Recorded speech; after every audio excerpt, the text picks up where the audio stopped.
How to send PDF files in Facebook Messenger. So if you want to send some PDF files on Facebook Messenger, then first of all you have to open up your PDF. So I have my PDF on my Chrome browser, and now you have to open up your PDF file.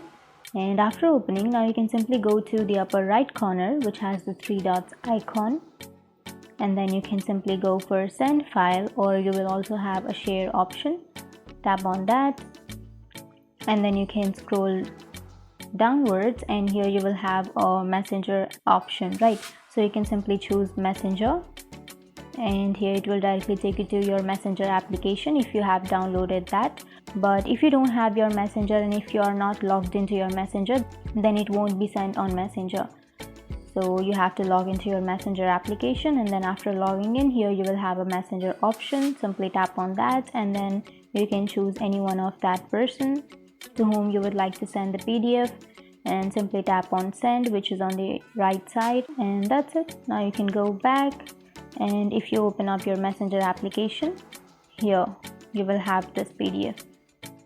So that's it. That's how you send PDF on Messenger. And if you have any questions, feel free to comment below. Thanks for watching.